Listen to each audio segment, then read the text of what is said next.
Importancia de la salud gastrointestinal y nos sigue acompañando la doctora Criselis Gómez Bolívar, que es médico gastroenterólogo. Yo le preguntaba, doctora, antes de irnos a la pausa, sobre la importancia de la hidratación para nuestra salud gastrointestinal. Bueno, antes de hablar de la hidratación, Dani, quiero hacer, digamos, recordar, porque siempre pensamos que las recomendaciones gastrointestinales o para mantener una salud digestiva es algo muy estricto, y no, si te das cuenta, estamos hablando de pequeños detalles que podemos reforzar en casa.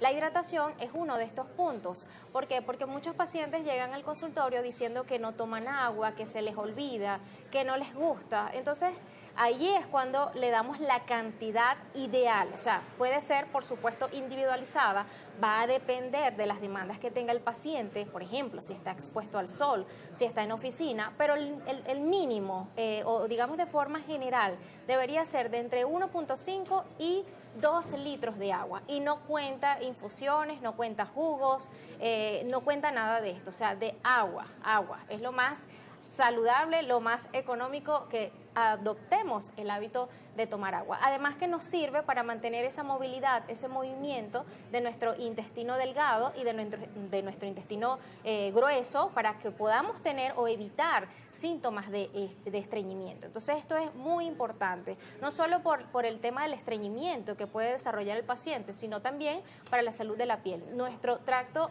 gastrointestinal necesita agua.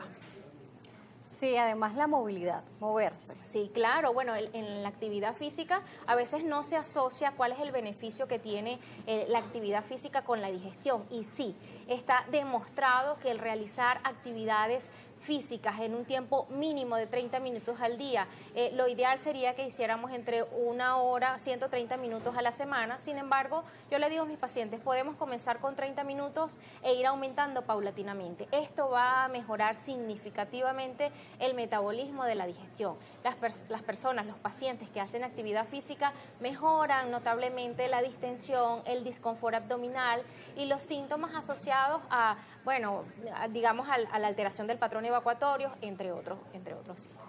Vemos entonces que la alimentación va a ser fundamental, esos pequeños hábitos, como nos dice, ir adaptándonos poco a poco. De repente no lo vamos a hacer de un solo golpe porque nos vamos a sentir un poco extraños, pero si vamos incorporando eso, igual el agua, buscar cómo la manera que nos resulta mejor.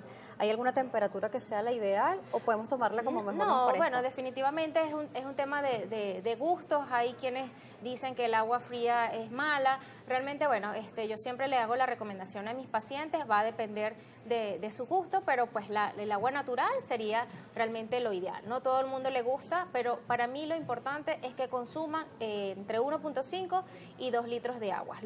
Realmente son pequeños detalles que nosotros debemos mejorar en el día a día. Con respecto a los alimentos con probióticos y los probióticos propiamente que podemos conseguir en la farmacia, ¿cómo contribuyen? Bueno, fíjate, los probióticos, recordarle a todas esas personas que nos ven, son bacterias beneficiosas, ¿ok? Entonces, generalmente los probióticos los podemos obtener de productos fermentados. En el caso del yogur, el kéfir, el chocolate, o sea, hay varios alimentos que contienen probióticos y nosotros los podemos consumir directamente de la dieta. Hay algunas indicaciones particulares para los probióticos, pero esto es otro punto importante, porque no todos los probióticos son buenos para todos, ni para todos los pacientes. Entonces, hay también una indicación que debes hablarlo con tu gastroenterólogo. ¿Por qué? Porque si es un paciente diabético, si es un paciente con obesidad, si es un paciente que tiene dispepsia, gastritis, colitis, o sea, se va a hacer en relación a ese panel, a esa microbiota que tenga o el déficit que tenga este paciente, para tú poder indicar un probiótico realmente con la indicación absoluta. Pero bueno, en líneas generales los lactobacilos, digamos, son como los más abundantes, no los más abundantes, son una de las cepas más abundantes, pero que tienen una buena función en nuestro tracto gastrointestinal, y sería una recomendación muy general.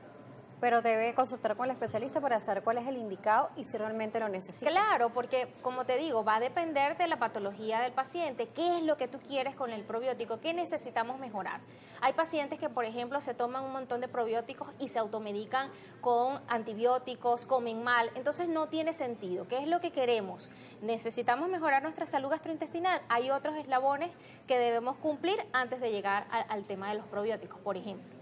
Hablando de todas las recomendaciones que vamos haciendo, las horas de la comida, el saltarse comidas. Sí, bueno, también depende de las comorbilidades o las patologías de base. Siempre vamos a hacer la recomendación de cumplir lo más que se pueda el tema de los horarios de comida. Tus 3 comidas principales, 2 meriendas, eso todavía es lo que se mantiene establecido. ¿Y la merienda no chuchería? Bueno, las meriendas lo que pasa es que como latinos entonces pensamos que es el pan con el café. No, mira, frutos secos, frutas, o sea, lo mejor que podemos comer de merienda son las frutas y aportan fibra, así que y tampoco hay que satanizar las frutas, por supuesto. Nos están preguntando que cuál es la mejor hora para cenar. Mira, antes, si el paciente tiene patologías gastrointestinales, la recomendación va a ser antes de las 7 de la noche. Y si el paciente comió a las 7 de la noche, debe esperar al menos 2 horas entre esa hora de la cena para acostarse a dormir.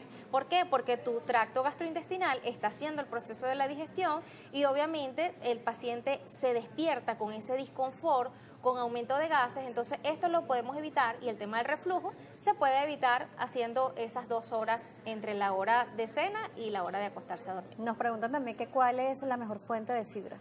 La fibra, mira, los vegetales, las verduras, la fruta, los frutos secos, eso es el aporte de fibra. Muchos son carbohidratos, por ejemplo, ocumo, yuca, son carbohidratos, pero tienen también alto índice de fibra. Entonces, para mí, lo ideal sería legumbres, vegetales, mientras más variados, mejor. Y por supuesto la fruta de acuerdo a la que le guste al paciente y que no sea un paciente diabético porque hay que no le agreguen azúcar. Exacto, recomendar que sea bajo índice glucémico, entre otras cosas. Y no agregarle más dulce. No, nada de miel, nada de esas cosas, ni de edulcorantes, ni nada de eso. Doctora, llegamos al final. Últimas recomendaciones y cómo la contactan. Bueno, como lo dijimos al inicio, recordar que la salud gastrointestinal es fundamental. Si tú garantizas una buena alimentación, vas a garantizar que ese intestino funcione perfecto. Me pueden ubicar a través de mis redes sociales en Instagram como gastro-salud y este mes es el mes de la lucha contra el cáncer de colon. Si tienes 45 años, realízate tu primera colonoscopia. Ese sería mi mensaje. Gracias por estar con nosotros. Gracias a ti por la invitación y a todos ustedes por sintonizar. Estuvimos conversando